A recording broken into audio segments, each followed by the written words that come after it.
नमस्कार, मी पंजाब टक. आज आहे 24 मे 2025.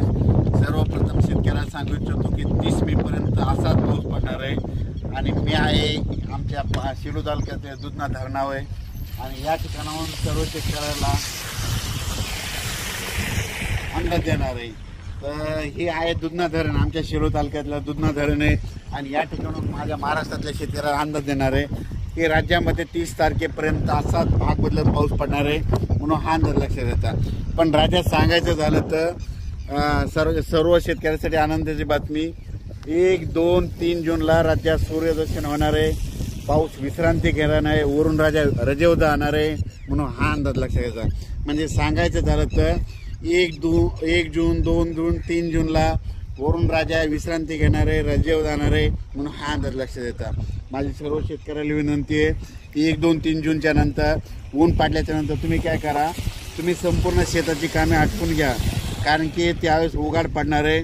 नंतर परत 5-6 जूनच्या नंतर थोडं तुरळक कुठेतरी पाऊस चालू राहील. पण राज्यात मात्र 1, 2 जून, 3 जूनला सूर्यदर्शन होणार आहे, चांगलं हवामान कोरडं राहणार आहे म्हणून हा अंदाज लक्षात येतात. पण राज्यात मात्र आता 27, 28 आणि 29 मेला म्हणतं ठिकठिकाणी मुसळधार पाऊस पडणार आहे, भाग बदलत पडणार आहे म्हणून हा अंदाज लक्षात येतात. राज्यात दररोज वेगवेगळ्या भागात 2-2 दिवस पाऊस मुक्काम करत जाणार आहे म्हणून हा अंदाज लक्षात येतात.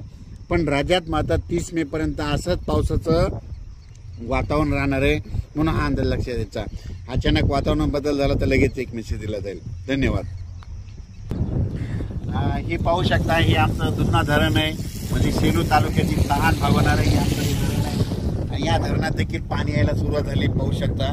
पण राज्यात मात्र सर्व शेतकऱ्यांसाठी आनंदाची बातमी, 1 जून, 2 जून, 3 जूनला सूर्यदर्शन होणार आहे म्हणून हा अंदाज लक्षात यायचा. म्हणजे वरून राजा विश्रांती घेणार आहे, शेतकऱ्याला कामं करण्यासाठी विश्रांती घेणार आहे म्हणून सर्व शेतकऱ्यांनी हा अंदाज लक्षात येत आहे. मी आहे जालन्याकडे जात आहे आणि परतूर मार्गे जात असल्यामुळं या दुधना धरणावरून हे शेतकऱ्यासाठी अंदाज दिलेला आहे. धन्यवाद.